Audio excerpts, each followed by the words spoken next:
Assalamualaikum, salam sejahtera untuk semua. Pertemuan kali ini saya akan menceritakan pengakuan seorang narasumber tentang pesugihan di Gunung Kawi. Narasumber tersebut minta identitasnya disembunyikan, sehingga saya menyebutnya dengan nama Nara asal Boyolali, Jawa Tengah. Ia mencari ajian penglaris ke Gunung Kawi pada tahun 2011. Berbeda dengan kisah yang ada di masyarakat yang mengatakan bahwa pesugihan Gunung Kawi meminta tumbal nyawa. Namun apa yang dialami oleh Nara tidak demikian. Ia tidak menumbalkan nyawa siapapun. Ia hanya diminta untuk membeli anak kambing sebagai tumbal. Bagaimana kisahnya? Ikuti terus sampai akhir tayangan ini. Sebelum saya memulai bercerita, saya akan mengucapkan terima kasih kepada kalian semua yang terus mendukung channel Misteri Verhal dengan memberikan komentar, like, dan subscribe. Untuk kalian yang belum subscribe, saya mohon segera subscribe dan aktifkan tanda lonceng agar saat saya mengunggah konten baru kalian mendapatkan notifikasi. Tidak lupa saya doakan kepada kalian semua agar tetap sehat, bahagia, dan tentu banyak rezeki. Amin, amin, amin ya robbal alamin. Setelah menikah dengan Joy, warga keturunan Tionghoa, Nara mulai membuka usaha rumah makan di Boyolali, Jawa Tengah. Tak mudah merintis usaha restoran di kota kecil seperti itu. Selain persaingan sudah ketat, kecilnya jumlah penduduk dan rendahnya daya beli juga menjadi kendala tersendiri.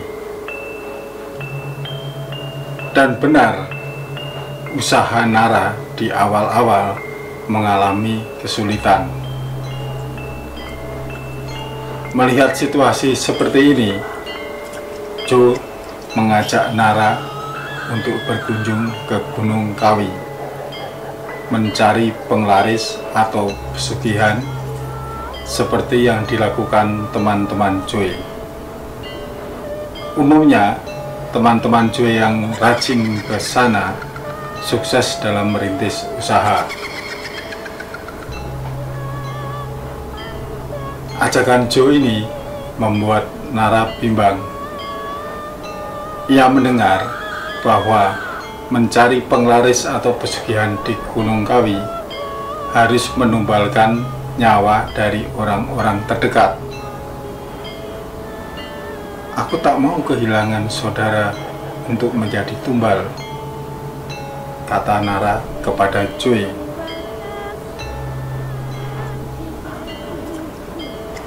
Joy meyakinkan kepada Nara bahwa mencari penglaris di Gunung Kawi tak membutuhkan tumbal nyawa kerabat. Joy sudah bertanya kepada teman-teman yang sudah berkunjung ke sana. Jadi ini bukan hanya sekedar katanya, tapi langsung dari teman-teman Joy. Joy juga meyakinkan bahwa jika nantinya di Gunung Kawi ia diminta untuk menumbalkan nyawa kerabat, ia akan membatalkan dan mencari penglaris ke tempat lain. Mendengar penjelasan dari Joy, Nara setuju. Ia sepakat untuk mencoba datang ke Gunung Kawi. Jarak antara Boyolali dan Gunung Kawi yang terletak di Kabupaten Malang, Jawa Timur cukup jauh, sekitar 400 km. Karena saat itu mereka belum memiliki mobil pribadi. Nara dan Cui berangkat ke sana dengan naik kereta api. Mereka berangkat dari stasiun balapan Solo. Jarak yang jauh tak menjadi halangan demi sebuah harapan, demi sebuah asa bahwa bisnisnya akan berkembang pesat. Sebelum saya melanjutkan cerita apa yang dilakukan Nara di sana, di Gunung Kawi maksudnya, saya akan menggambarkan terlebih dahulu mengenai pesarean Gunung Kawi, tempat di mana orang-orang mencari pesugihan di Gunung Kawi. Pesarean tersebut berada di Desa Wonosari, Kabupaten Malang. Pesarean ini berbentuk joglo tanah rumah adat Jawa, joglo tertutup, di mana di dalamnya terdapat dua makam keramat, yaitu makam Raden Mas Suryo Kusumo atau Yai Zakaria II, biasa juga disebut Eyang Jugo, dan satu lagi adalah makam Raden Mas Imam Sujono, lebih terkenal dengan disebut Eyang Sujo.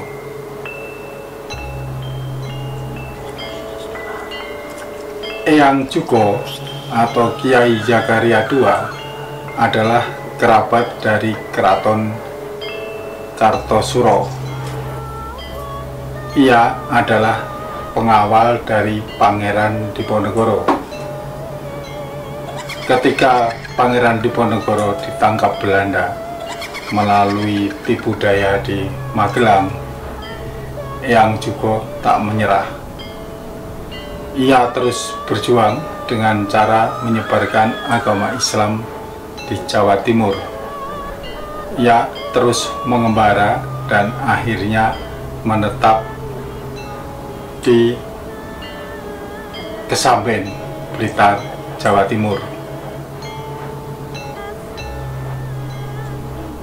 Sementara itu, Eyang Sujo adalah salah satu putra dari Kanjeng Sinuhun Hamengkubuwono I.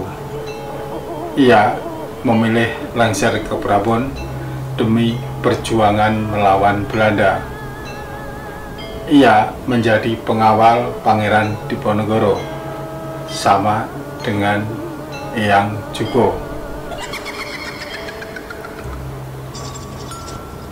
Setelah Eyang Jugo tinggal di Kesamben dan mendirikan padepokan di sana, Eyang Sujo menyusul ke Blitar. Mereka menyebarkan agama Islam di wilayah itu.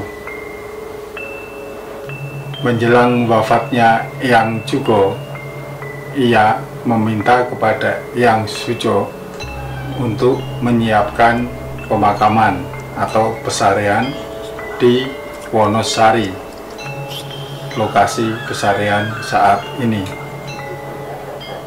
Di Wonosari ini, Eyang Sujo juga mendirikan rumah. Setelah Eyang Jugo wafat dan dimakamkan di pesarean tersebut, tak lama kemudian Eyang Sujo juga meninggal dunia. Keduanya dimakamkan di tempat yang sama yang bisa kalian lihat sampai saat ini, yaitu di Pesarean Wonosari, atau orang menyebutnya menjadi Pesarean Gunung Kawi. Sekarang kita kembali ke topik awal, yaitu pesugihan yang dilakukan oleh Nara dan Cui. Setelah mereka tiba di pesarean tersebut, ia menemui petugas di pesarean, kemudian diberi bunga untuk melakukan mandi suci. Setelah mandi, ia melakukan tirakat di bawah pohon Dewandaru, menunggu kejatuhan buah Dewandaru. Waktu tunggu ini bisa berbeda-beda untuk tiap pengunjung. Setelah kejatuhan buah Dewandaru, buah itu dibawa ke dalam, dibawa ke pesarean. Lalu ia akan dipandu oleh petugas untuk mengitari atau mengelilingi pesarean. Ini dilakukan bersama-sama dengan pengunjung lain yang memiliki maksud dan tujuan yang sama. Setelah mengitari pesarean, ia diminta menyetor sejumlah uang. Menurut Nara, saat itu ia menyetor uang sebanyak 3 juta.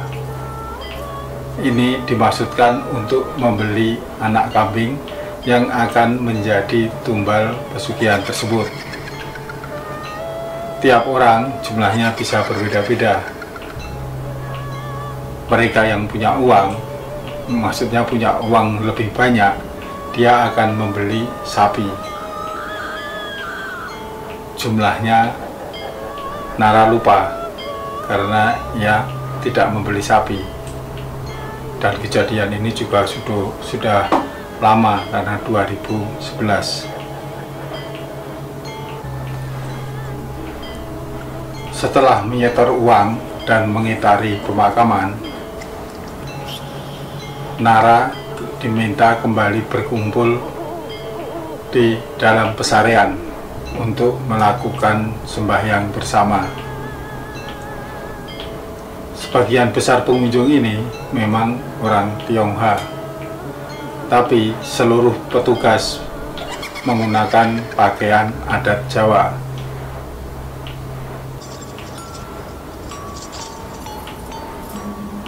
Sehabis sembahyang, Nara menerima 2 bungkus kecil, bungkusan yang dibungkus dengan kain.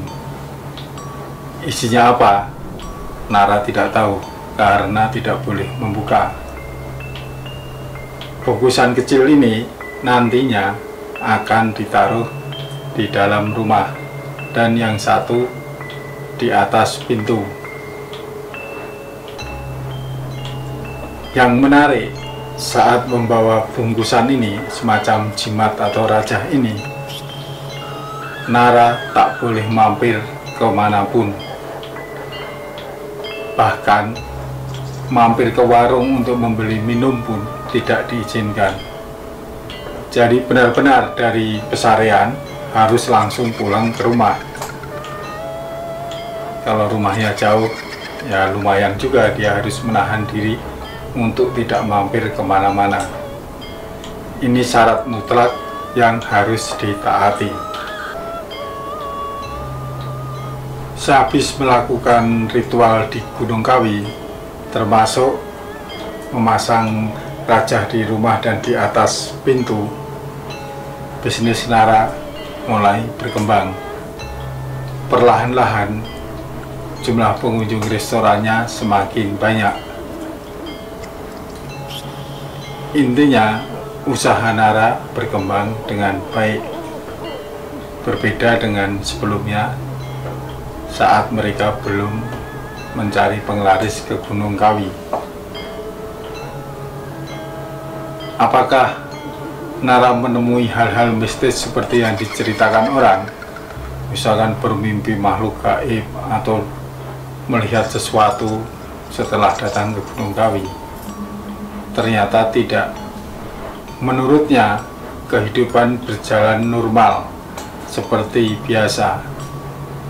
Tidak ada mimpi atau didatangi makhluk gaib yang menyeramkan.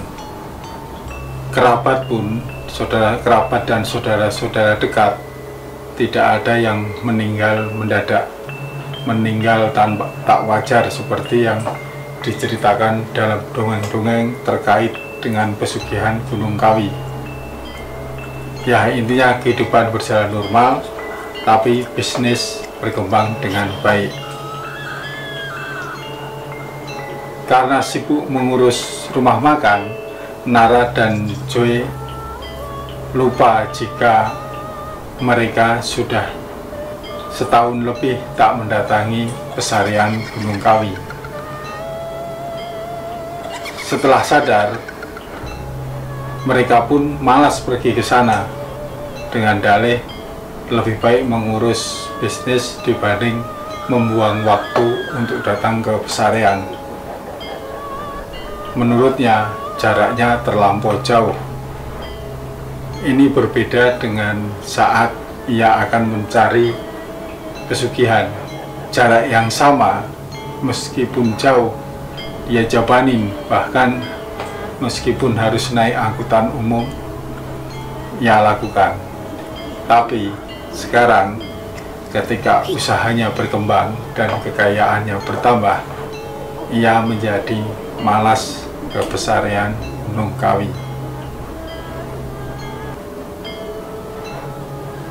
Absen mengunjungi pesarian Gunung Kawi ini ternyata berdampak besar bagi bisnis Nara dan Joy.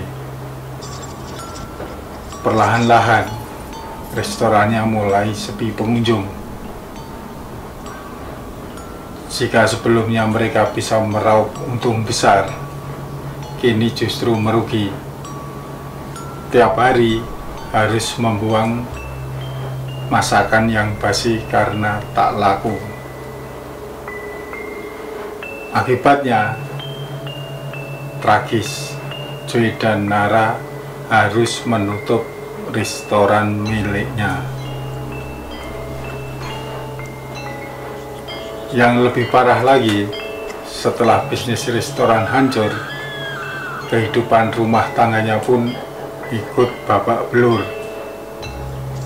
Nara bercerai dengan Joy.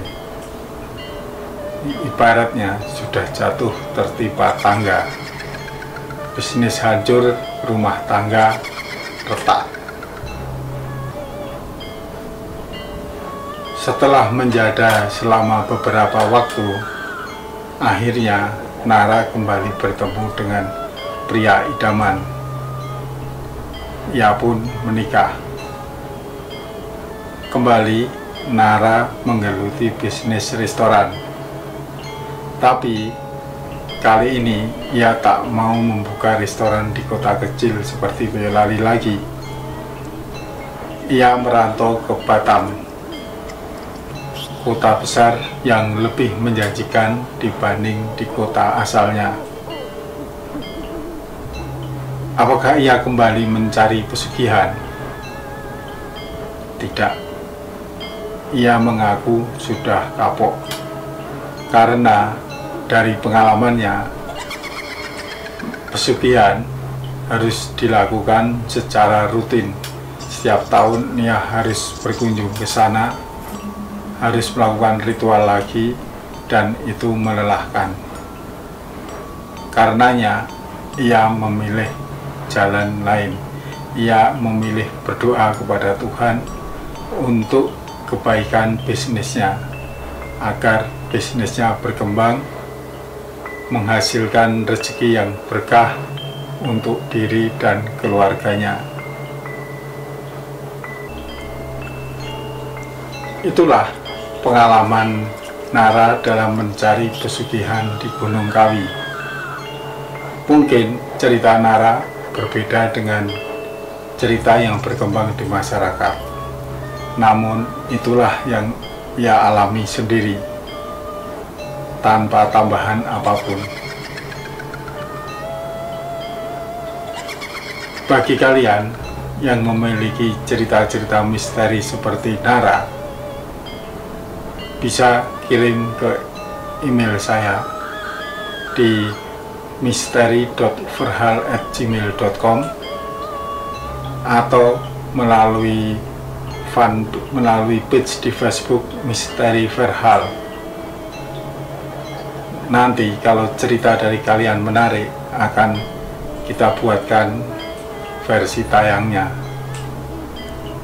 Kalaupun identitas minta dirahasiakan, akan kita rahasiakan.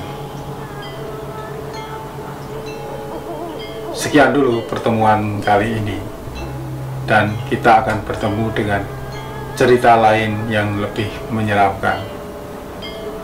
Dah, wassalamualaikum warahmatullahi wabarakatuh.